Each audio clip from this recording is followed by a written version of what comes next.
उस बात को प्राप्त कर लेगा। वह उसमें प्रयास नहीं होता। जहां अपनी मति है, अपनी बुद्धि है, जहां अपना बल है, वहां प्रयास है, वहां थकान हो जाए। और केवल इतनी बात है, जो भी हो रहा है बस गुरुदेव ने कही है, गुरुदेव की आज्ञा से। तो आप देखो, अपने चित्त को देखो, कहाँ है, क्या हो रहा है। आपको किसी के प्रमाण की आवश्यकता नहीं है, आपका चित्त ही स्वयं आपको बता देगा। बहुत कृपा है, स्वतः निकलने लगेगा, मेरे ऊपर बहुत कृपा है। जो अभी नहीं निकलता ना, कृपा होते हुए भी, इससे प्राय सभी महापुरुषों की एक ही बात है, हर समय ये अनुभव करो मेरे ऊपर बहुत कृपा है, पर नहीं निकलता अपने से। क्यों?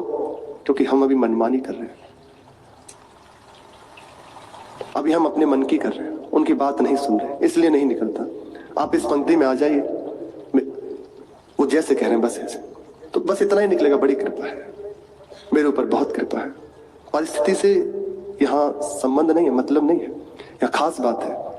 वो चाहे जैसी परिस्थिति उसमें निकलेगा, मेरे ऊपर प्रभु की बहुत कृपा है, मेरे ऊपर गुरुदेव की बड़ी कृपा है। क्योंकि वो हृदय को देख रहा है। जो कार्य बहुत प्रयास से नहीं हो सकता था, वे बस उनकी मधुर मुस्कान, उन्हीं की कृपा से प्राप्त हुए बल से, उनकी आज्ञा के पालन में लगने से हो गया। बहुत सामर्थ्य है। गुरुजी जो उपदेश दें उसको मन लगाकर सुनो और उसका पालन करो, महापुरुषों के वाक्य है। और चित्तवृत्ति हमारी अति शीघ्र प्रभु के चिंतन से युक्त हो जाए, अन्य कोई चिंतन ना रह जाए, केवल प्रभु रहे। इसके लिए कह रहे हैं, व्यर्थ मत बोलो, व्यर्थ मत करो।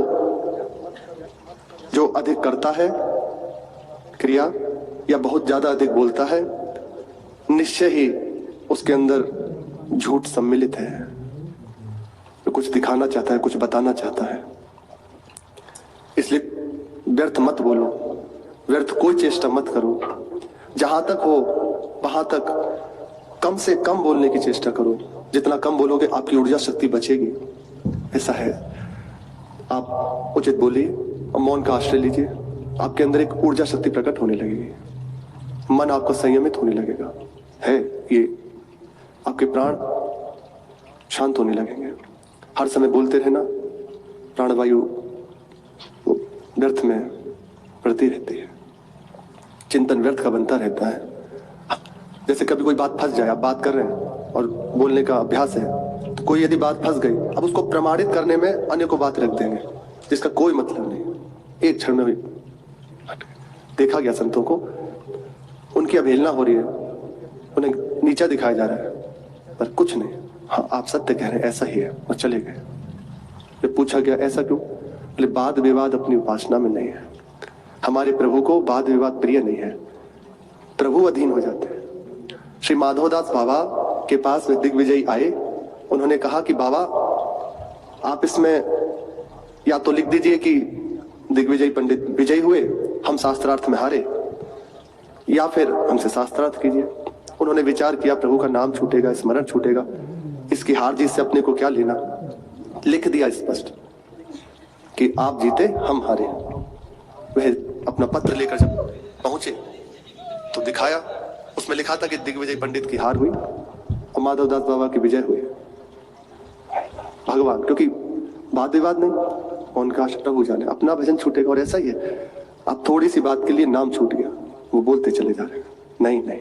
फिर बाद में पूरा बड़ा प्रसंग है, स्वयं प्रभु आए, एक क्षण में शास्त्रार्थ की तो बात जब सामने मती काम करना बंद कर दी।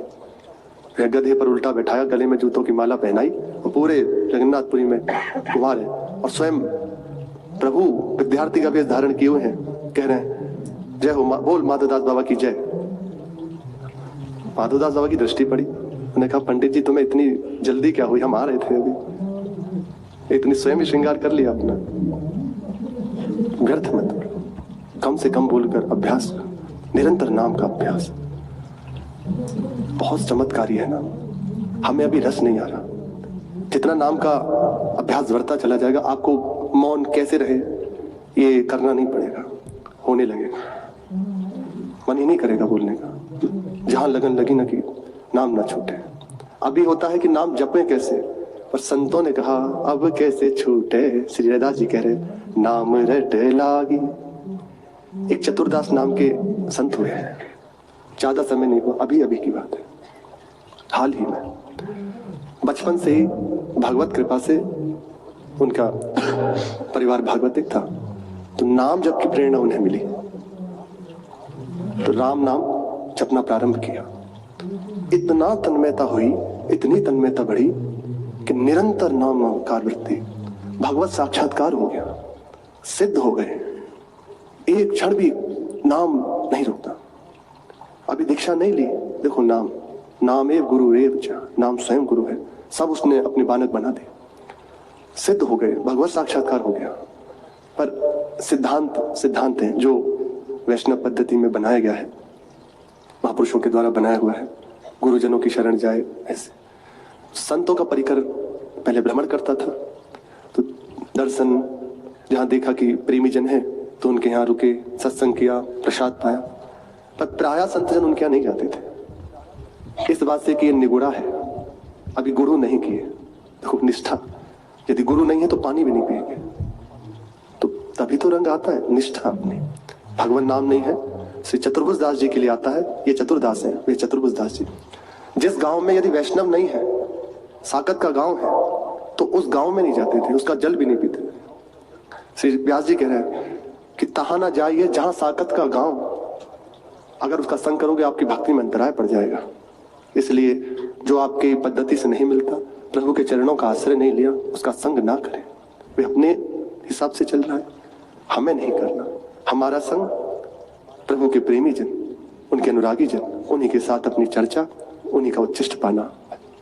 तो संत जन उनके यहाँ नहीं जाते।